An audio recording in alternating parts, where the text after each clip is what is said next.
Olá, gente, tudo bem com vocês? Estamos aqui mais uma vez, como eu havia prometido, para que nós possamos dar prosseguimento à nossa história, a nossa fantástica história em quadrinhos sobre a narrativa de José de Alencar, O Guarani, né? Essa obra romântica bastante conhecida da nossa literatura brasileira e que foi adaptada aos quadrinhos.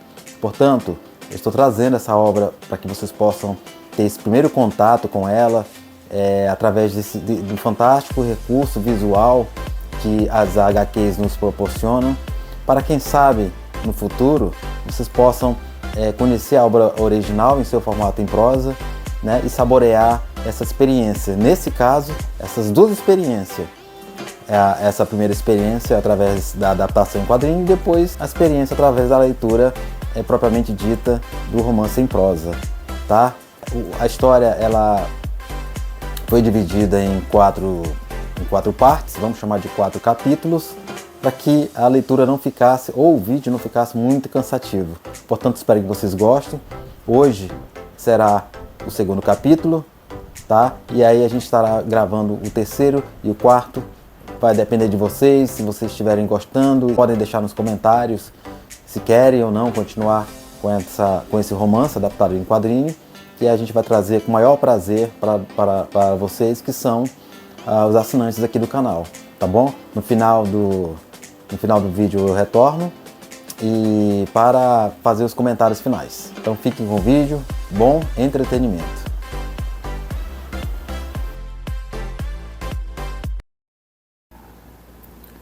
O capítulo 2 da nossa narrativa em quadrinhos vai explicar por meio de 2 flashbacks a origem de Loredano e a relação entre Peri e Cecília. Tudo se passa um ano antes. 3 homens conversam em uma noite tempestuosa, à luz de uma fogueira em uma cabana.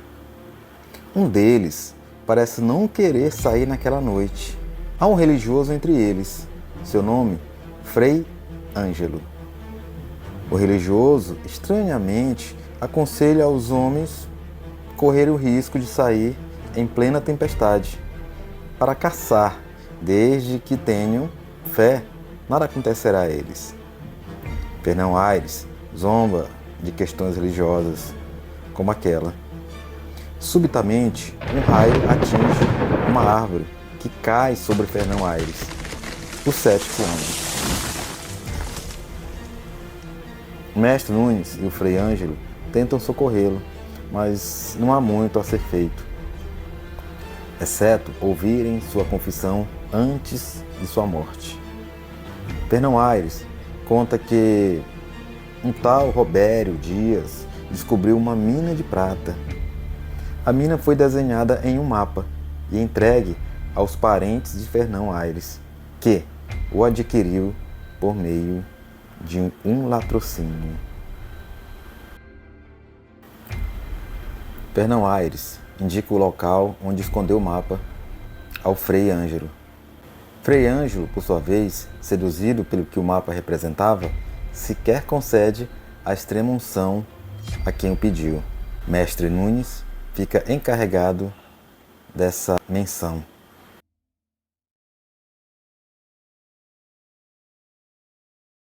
Na manhã seguinte, Frei Aires parte.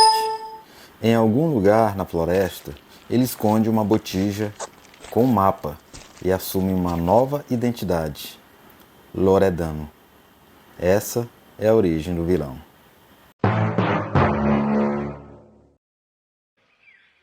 Ainda no passado, mas em outro local, podemos observar um grupo de pessoas, todas reunidas. Elas aproveitam o cenário bucólico para se integrarem à natureza. Dom Antônio de Maris e Cecília são 2 dessas pessoas. De repente, uma enorme rocha cai em direção a Cecília. Sua morte seria certa, se não fosse a intervenção de um misterioso guerreiro indígena, que com as próprias mãos e braços segura a grande pedra. Dom Antônio de Maris pergunta seu nome. O indígena responde que se chama Peri, da tribo dos Goitacás.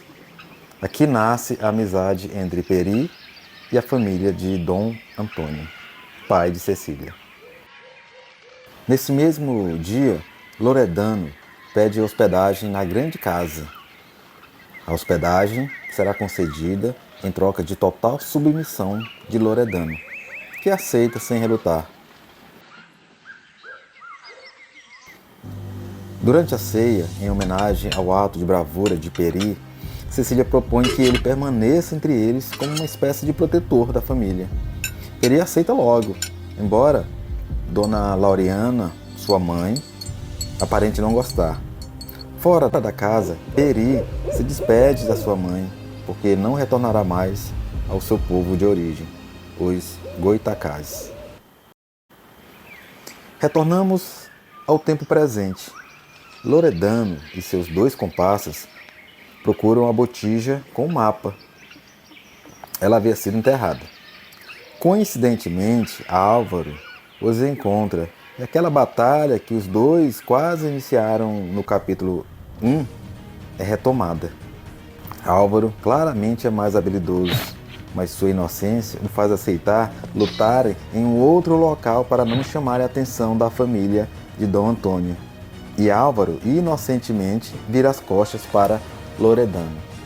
Essa é a oportunidade para Loredano encerrar aquela batalha, atacando pelas costas. O tiro erra o alvo, graças à interferência de Peri, que já sabia do plano ao ouvi-lo por meio do formigueiro, tanto o plano de destruir a família de Dom Antônio, quanto de destruir todos os seus adversários. Desde então, graças a esse conhecimento, foi possível Peri intervir naquela batalha, evitando assim que Álvaro fosse atingido mortalmente. Peri precisa avisar Dom Antônio sobre os planos de Loredano. Aires Gomes tenta impedi-lo, pois Peri não pode encostar mais na grande casa. No entanto, graças à força e habilidade de herói de Peri, Aires Gomes é facilmente dominado.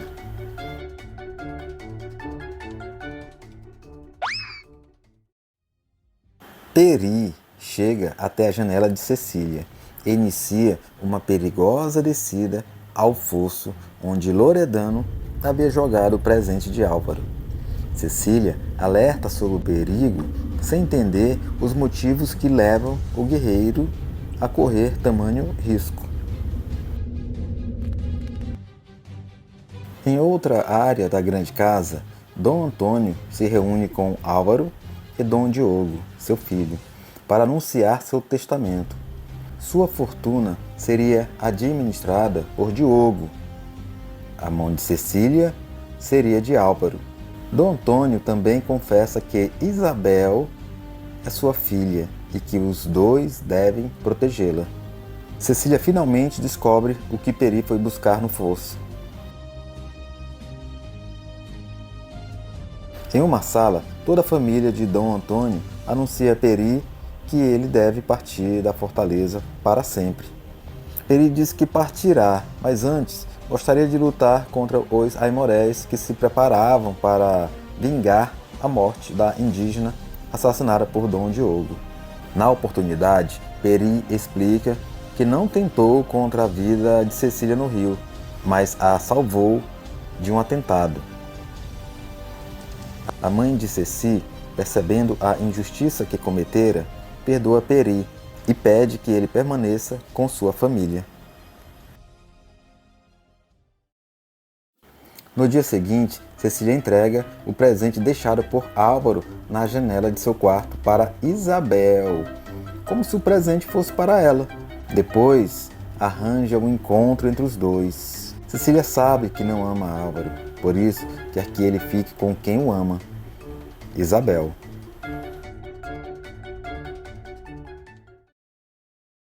Álvaro sai para clarear as ideias. Mais uma vez, uma coincidência. Loredano e seus comparsas passam perto dele, novamente tramando o grande ataque à casa de Dom Antônio. Peri encontra Álvaro e os dois ficam sabendo que o ataque acontecerá a qualquer momento.